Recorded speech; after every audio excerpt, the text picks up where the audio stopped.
awesome people here to talk about a topic that I think we all know the outcome of this topic.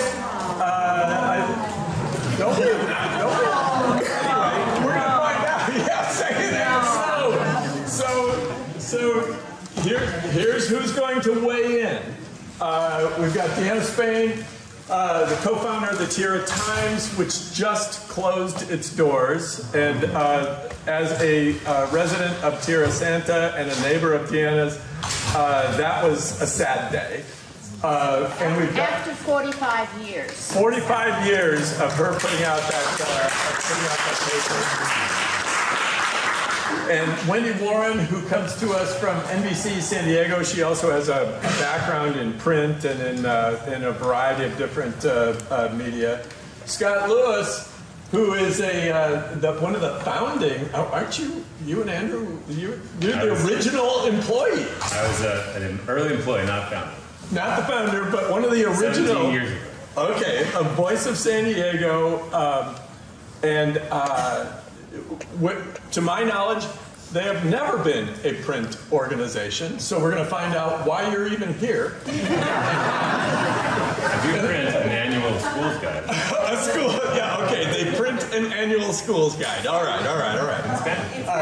Fanny Miller, who is the president editor of El Latino here in San Diego, and Jeff Light, who is the publisher and the editor of the Union-Tribune, and is the person who is kind of responsible for this entire day, which I'm really grateful for.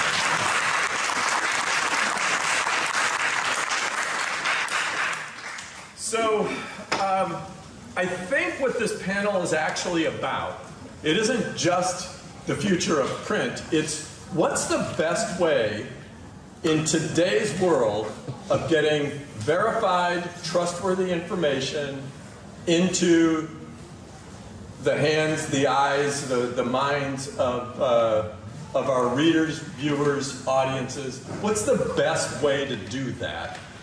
And maybe, Jeff, we can start with you, because I heard one of your staffers at a different conference recently say to deliver the print edition of the Union-Tribune, which, as most of us know, is now printed in Los Angeles and trucked down to San Diego and thrown under my car.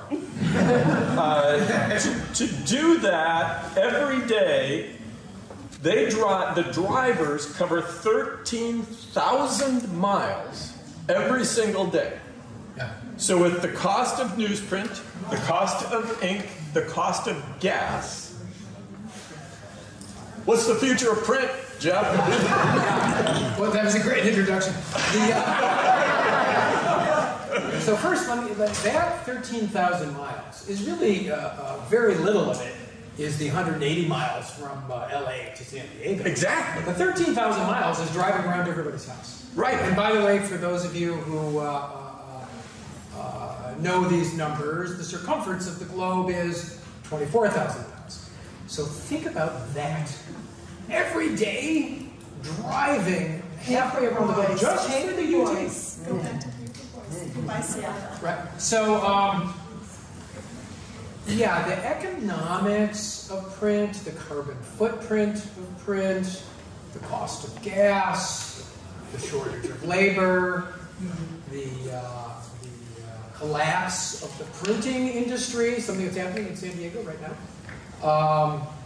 All of those things are pretty powerful forces against the future of print. So yeah, the future of print is that it will shrink down to be very small.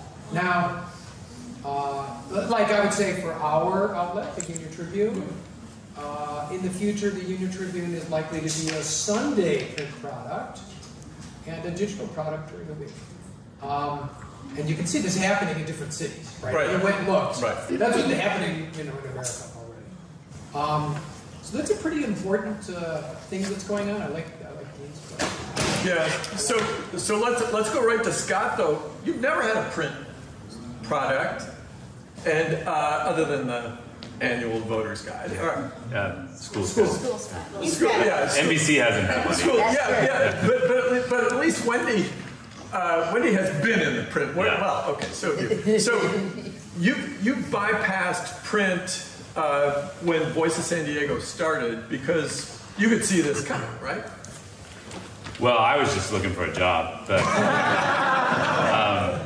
if you think about it, like the idea of communicating information by writing it on a piece of paper and then taking it to everybody's house physically is absurd. I mean, it's so expensive and so difficult to do. Now, that said, we get the print newspaper at our home, and I wouldn't want to not get it. But we started getting it because we noticed that my kids were not being exposed to news. I was reading everything I had on my phone. We weren't listening to NPR as much. We were just consuming news through this way. And they, you know, I grew up looking at the headlines of the newspaper, and I wanted them to see that. And so there is something to that idea of like the shared experience of everybody reading the same thing. And to your question, no, if you wanted to communicate information, again, writing it on a piece of paper and sending it to everybody's house is not the way to do it. However, how do we recreate that shared experience that a community has, where they share the same stories, where they react to the same stories that everyone reacts to, and they all, you know, mobilize around a scandal or a new idea that comes along? I'm not sure how that is recreated, and I work really hard every day to build my community bigger, but it's one by one, and we're working really hard to do that. But I do think there will be a place for print, taking a little bit further from his. It will probably smaller, niche, more luxury. It'll be considered a luxury product, and it'll cost what a luxury product costs. And we'll all have to supplement it with a shared story in between. So, Wendy, there's a similarity to what we're talking about with print, with broadcast news. So I teach college students. None of them that I know of watch television news. And so you've got to find other ways to get verified, accurate information, trustworthy, vetted information in front of audiences. You've sort of got the same issue. Absolutely. I spent 20 years in print and then 10 years in kind of big .com. And sometimes I feel like, you know, the industry is kind of crumbling, right? You know, as I run this way, you know, the industry is crumbling right behind me. But that's only when I'm really feeling cynical. I think one of the things that we spend a lot of time with is it's about tapping into, and by the way, I am so grateful that people are here to talk about journalism and the Padres are playing. It's about tapping into the need that you guys have that brought you here today, that you really do want information. And people do. They do. And yet we also, and I get the paper delivered to my house too. If you go to the, people want that information, but they want it in the ways that they're used to getting it. And so if you go back to the statement that Henry Ford supposedly made, which was, if I gave people what they wanted, what they asked for, it would be a faster horse. Right. Instead, he mass-produced an automobile, right? So this is what we're trying to do here, is still give people what they want and what they need, but it's not going to be on a horse anymore. Well, and it's about tapping into the need, not the form factor, right? It's not about getting hung up on the format that we all use. It's about the information need that we're sensing in the community. Right. So, this brings me to Fanny and to Deanna. In specific communities, what I've observed is that print product is still highly, highly valuable for a specific kind of audience, whether it's a community or what I see on college campuses all over the country. Students still like to read the print version of the college newspaper, and that's a really specific kind of outlet for them. So Is that what you're seeing? And what are some of the pressures you're facing? So I've been publishing for 34 years. And I think probably for the last 34 years, we've been dying. Yeah, that's right. You look great for having been dying for the last 34 years. It's like a dinosaur, you know? You have to adapt, you know? Right. And definitely there's a big difference between general market publications and niche publications. Right. When I'm talking about niche publications, Latino, Filipinos, Asians, you know, different languages publications. In the Latino community, the Hispanic, there's about 200 weeklies nationwide. Right. Most of them are at least 15 years or more that have been on the market. Yes, we've been impacted by the economy, the advertising going online, but we have not been impacted by readership so much because our readers are a niche publication market. They're the Latinos that still want to read, pick up a publication, pick up the newspaper. In Spanish or in our Hispanic community, newspapers are a very trusted source. So, you know, we have been seeing in the last years that, you know, especially in the last 4 or 5 years with the mistrust of the online. So right there, you know, we've been taking advantage of that where, okay, you know, we're still here, we've been here forever, and you trust us. That's what we've been seeing. You know, we're not for everybody, of course, you know. Right. We do also have Celebrando Latinas magazine, which is a bilingual magazine, which is mostly for women, that is bilingual for that market. You know, Latino online, it's a different market, it's a younger market. The Latino print is, of course, for an older market. Mm-hmm. And when I say older, that's me. Okay? Yeah. So then you have to see who you're serving. Of course, it has its challenges, but as of today, 100%, 95% of my revenue comes from the print. So in certain segments, it's still a lot. Yes, there's at least every week there's at least 4 million copies in Spanish for the Hispanic communities nationwide. Okay. Which brings me to you, Deanna, where people have predicted the end of print, and in this case, it actually ended. It did. September 29th was the last issue that we produced, and we started the newspaper in 1977, 3 friends of mine and me, working in my kitchen. And that's when Tierra was just kind of getting established as a community. The four families that first team represented were some of the first 100 homes occupied in Tierra. Now we have 10,241 homes. Up until our last issue, we mailed the newspaper free to every home. Wow. And the reason why I thought that was important, and my co-workers did, all 3 have died. I'm the only one still surviving. And my husband, Richard, and I have been doing it the last 20 years on our own. The reason why I thought it was important that we deliver it to every home was because we were a new community. There were lots of things happening in Tierra, and everybody needed to know what was happening at the same time. For example, in the late 1970s, the federal government decided to put its new federal prison serving San Diego County in Tierra because they had federal land that was surplus. Through the newspaper, I was able to get almost 1,000 people downtown for a series of public meetings at City Hall, where the federal government actually sent hearing officers to listen to our concern about putting a federal prison, the first in the nation, that was going to have community volunteers, our residents, volunteer to work in the prison, and they predicted a walk-away rate of only 15 prisoners per month. Yeah.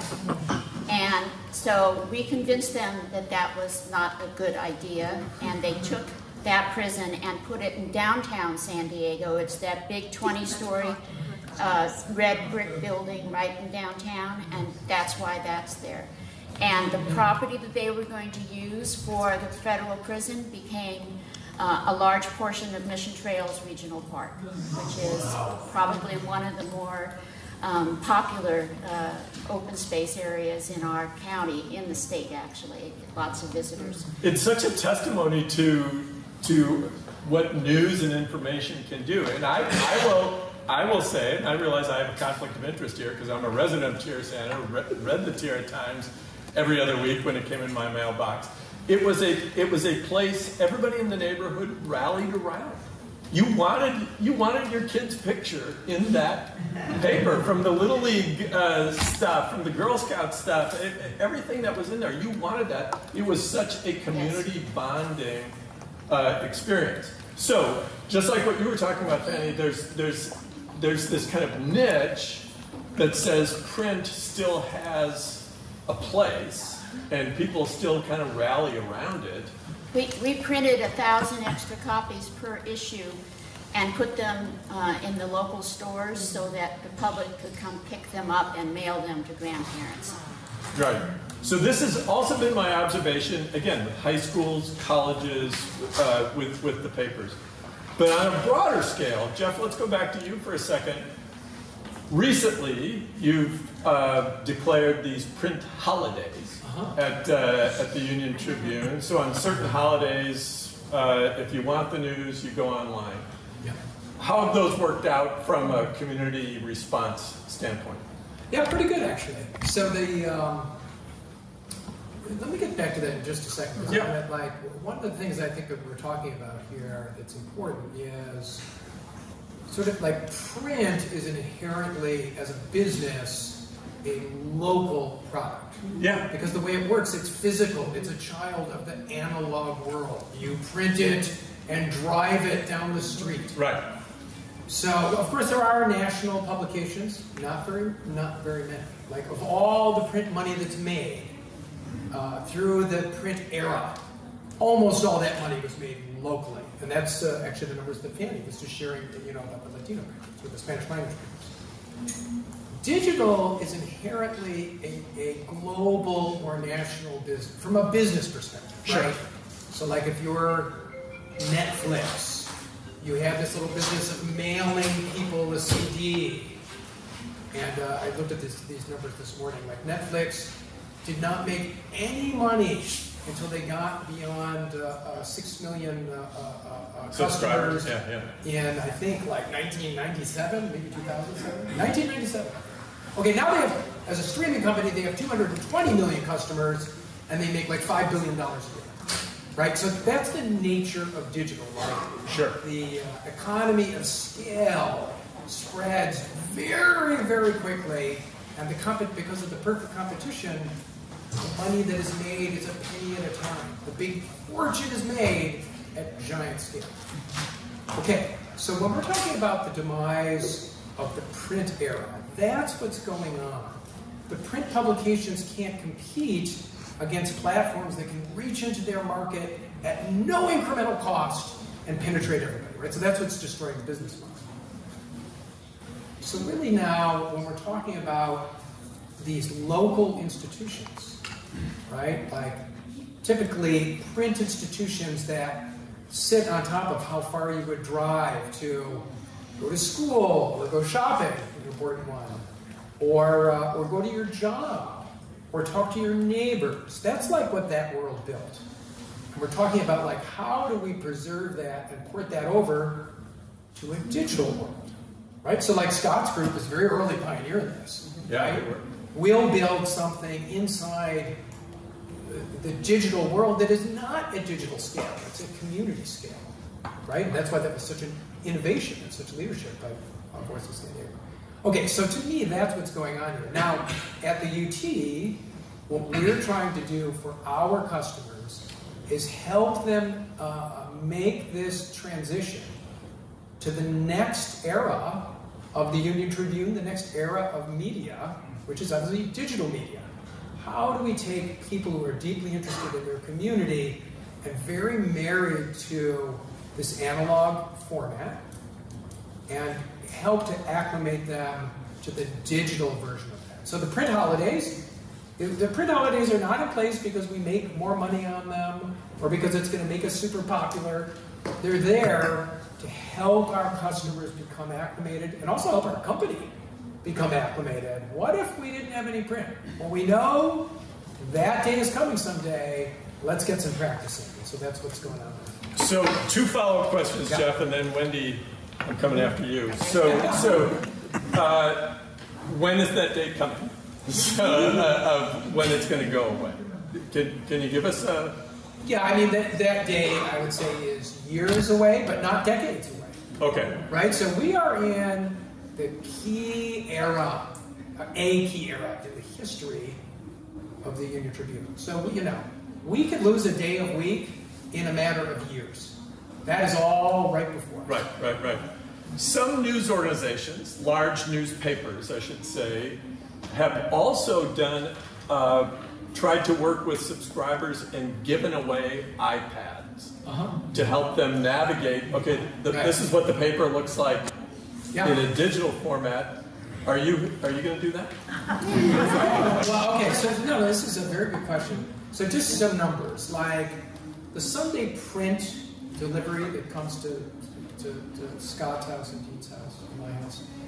There's like, a little over 100,000 of those come every Sunday. Digital subscribers, in one form or another, are like 40 to 50,000. Right? So the digital side is getting pretty big. The replica edition, people who read the PDF version of the paper, which is like mostly that iPad player, right? That's like 20,000 people a day. And when we had the print holiday, it was 30,000. Okay, so that tells me, A, hey, 10,000 extra people got on this thing. That's good. B, there's many tens of thousands who just went without news that day. That's less good. So that's our problem. The iPad idea, to me, everybody has an iPad. The issue isn't that they don't have an iPad. The issue is they're more comfortable consuming their news in print. So that, we're trying to push people. Okay.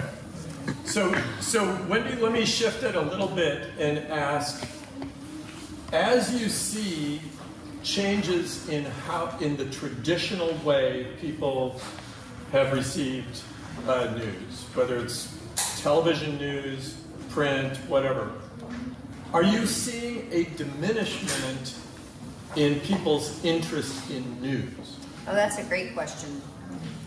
If you had asked me that before the pandemic, and possibly even before the Trump administration, I would have said yes. But I think those two things really returned a deep level of interest in news. And the pandemic in particular, for a lot of working journalists, it was a really challenging story to cover. Because it's the only time in my life I've ever run away from the newsroom when something was happening. We all had to go home. We all had, just like everybody in the world, we were dealing with tough technology, and it was a very difficult and stressful time. But it did really return to me, and I think to some other journalists, a sense of why we do this, because it was so necessary. And this is where we start playing with that kind of local-national split. It was such a local story. We were, I was actually in Philadelphia at the time, and we were streaming all of the local counties' COVID pressers, and I know they were doing this in San Diego too.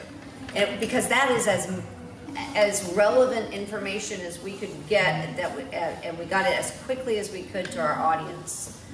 So I don't think that there is a diminishment in the interest in news, but I do worry a lot that and we've all mentioned it, that there's not a way to gather a community around the news. And that is something that I think we haven't quite cracked. Because when there is a local issue, mean, you guys need a place to come and get information, and we need to be able to get to you quickly. Real quickly, think about that second part. So people need a place to go, but media needs to know how to reach its audience, and that's a lot harder than it used to be. Yeah, it is. But again, these niche operations, specific community operations, it's baked in. Yeah. Right? They've got it. So Scott, have you seen a diminishment in interest in news? Not necessarily based on how many subscribers you have, but what are you sensing from Voice of San Diego? No, not at all. I think if you look at every platform, online, TikTok, apps, there is so much interest in news. The problem is, how do you get money from them? So to translate what Jeff's talking about one level down, what he's saying is that newspapers made money as a market that served their community as a place to get legit and valuable advertisement out to that community. There have been actors who have been able to usurp that on a broader scale with much lower costs. The ones that are, so they're all kind of marching toward a cliff, right? Where the revenues no longer justify their printing of the product, and thus they have to build a bridge to the other side of the canyon, which is the digital centered, if not digitally only, revenue-focused operation. So the question I would ask him is how much of his revenue is dependent on print and how much is going to make that leap to the other side. But before you get to that, so the question is, I think what's really interesting is every news organization on the planet that is dealing with this problem is now asking its readers to step in and pay for the operation. And it's doing that through two avenues, main avenues. One is a subscription-based, like the e-edition, or you can't read this unless you pay idea, right? And that has its limitations, but it has its values. And so that's one of the things the New York Times and the Washington Post and others are able to do, is they reach such a wide audience that if they do that, 2, 3, 4, 10 million people would be willing to do that at $100 a month each. That's a significant amount of money. The question for Jeff's operation is, can he get 100,000 people, 200,000 people to do that at $40 a month, $50, $80 a month? Thinks, would I pay? Like, that would help pay for those journalists on the other side of that cliff. The other route people are using is philanthropy, is donation-based, is public radio, and our system too. We have 3,500 people every year who donate an average of $150 a year. Some people are willing to give $100,000, and some people are only giving $35. And so the big debate in the newspaper world right now, Salt Lake Tribune, lots of other places switch to a nonprofit model to start to get more of that philanthropy-based, sort of donation-based public radio type stuff. Or do they go to subscription, or do they do a mix and say, you got to subscribe, but hey, you could also give us a few $1,000s too. And so how they make that determination, so when he talks about this is a key part of this history, that's what he's talking about. That's the challenge that he has, that's a very big one to solve. Can he figure out the right blend of all of that stuff to make that leap to the other side of the canyon, and to even grow, hopefully, at that point, to cover more communities? Or does it start to diminish even worse at that point? We started with the idea that the UT was like the skeleton of news in San Diego. It was the infrastructure of news. And we could be the muscle on top. We could let them do a lot of that work, and we could be the muscle on top. What terrifies me is, what if they do have to start cutting some of those bones out? And so that's the moment we're at in history. It's a very exciting moment for this industry, but it's also terrifying. Well, it's the same with television, though. Wouldn't you say that it's an advertising-based medium? Yep.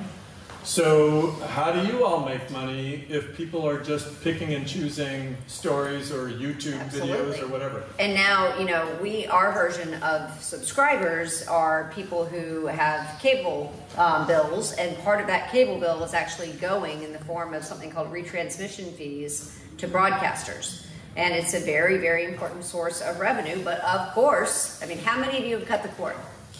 I had to sign back up for a stupid quote. Right. So it's diminishing. So it's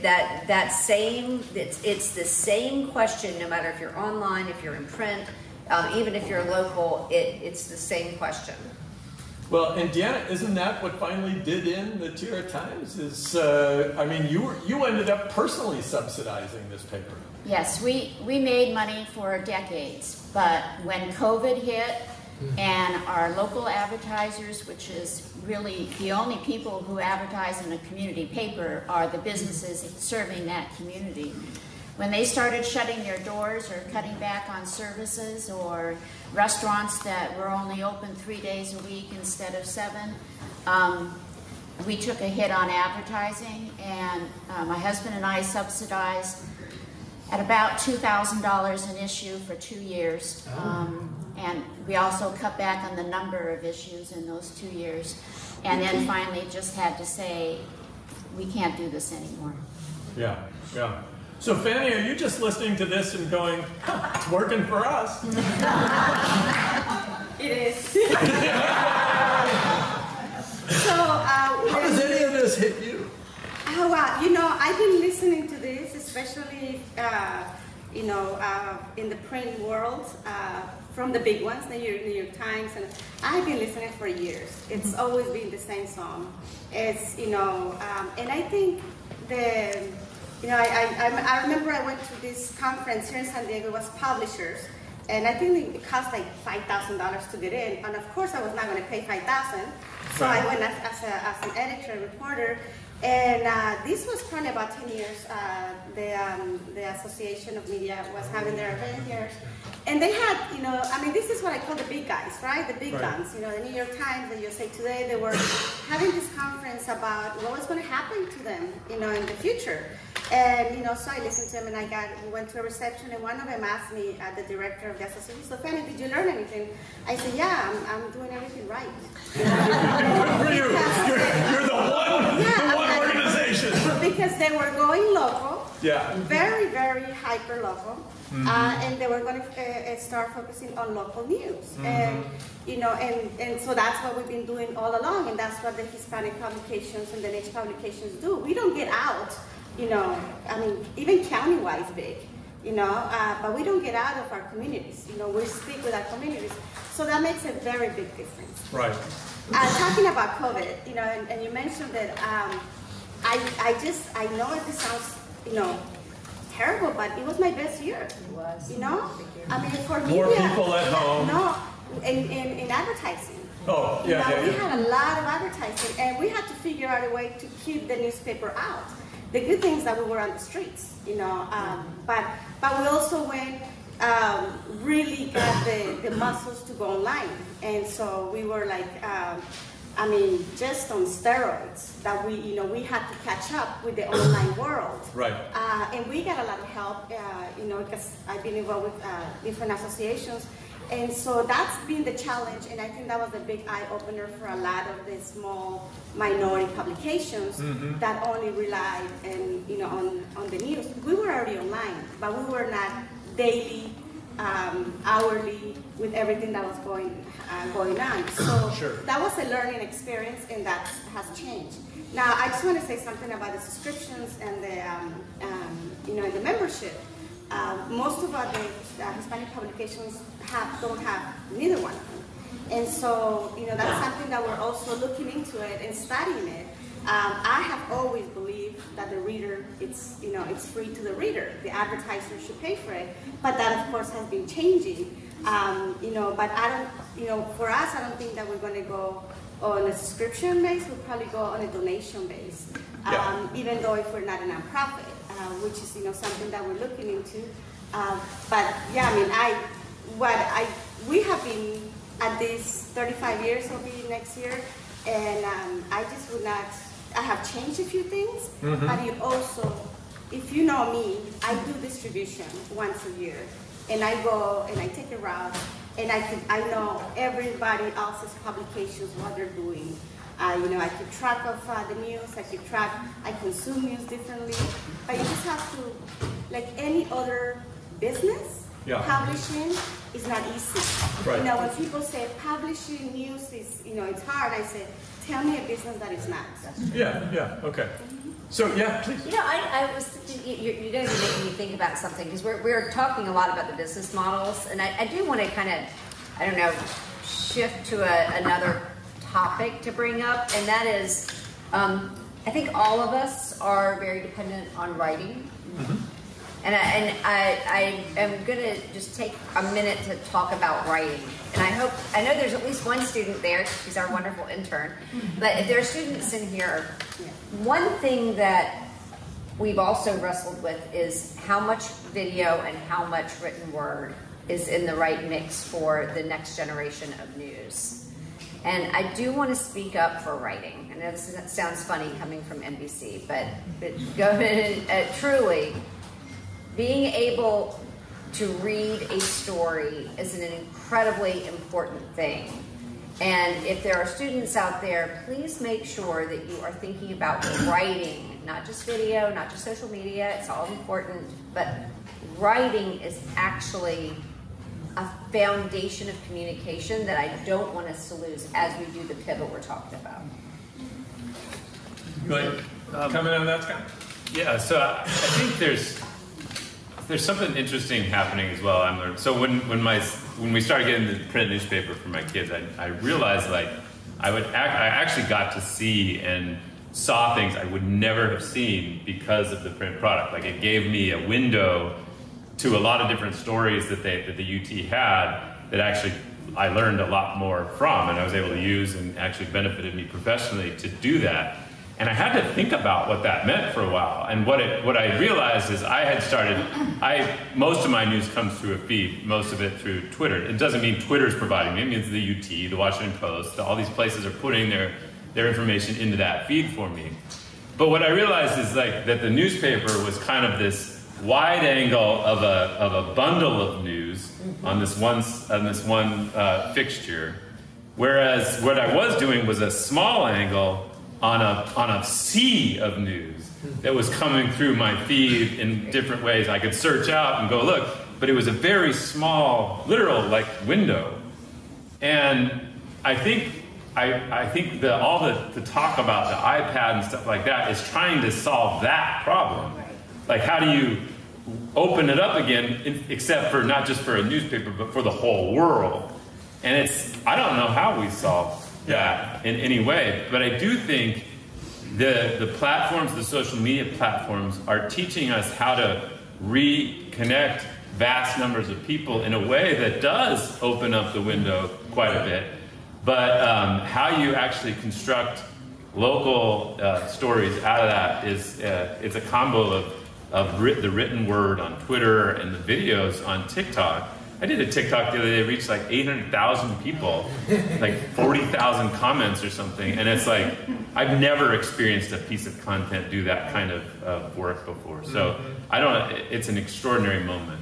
Yeah, the wide angle lens is a really good image. And the best parallel I've thought of is when I go into a bookstore, I always come out of that bookstore with a book that I didn't know even existed before. I just kind of wandered around, I found it, I didn't know this was here. So it just broadens me. The problem with many of the algorithms online is they give you just what you've asked for and just what you're interested in. And this is what a general interest news organization can do, is broaden it.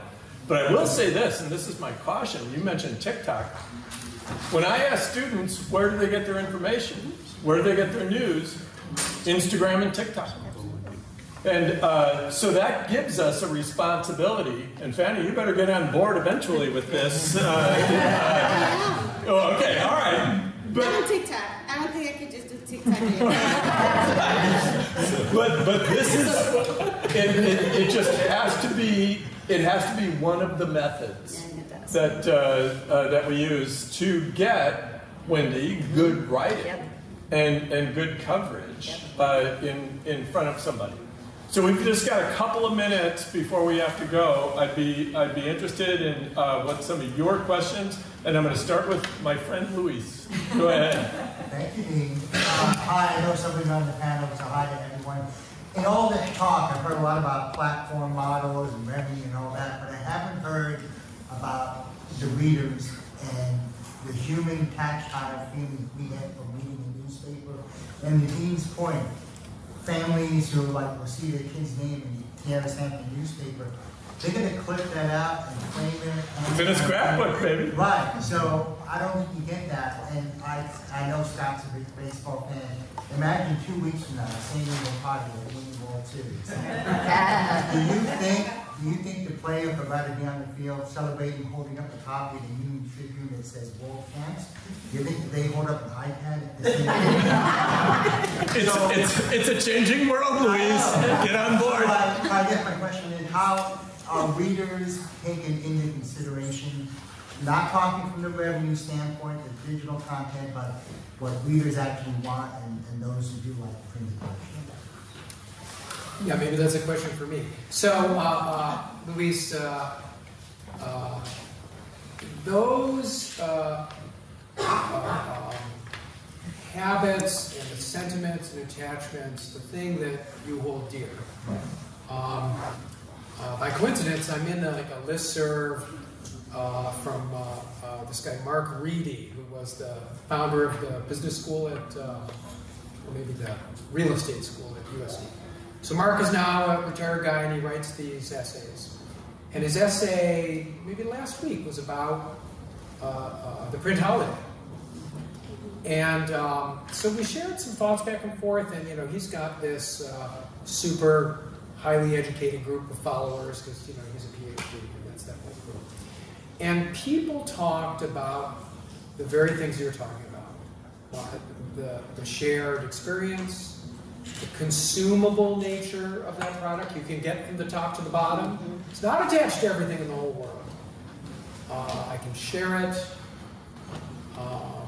It's familiar to me. It's valuable to me. And it's attached to the things I've got. Right? So the conversation quickly moved to, yeah, I'm not sure I put all my value in living my whole life and being always connected to everything instantly. This, to me, represents something that's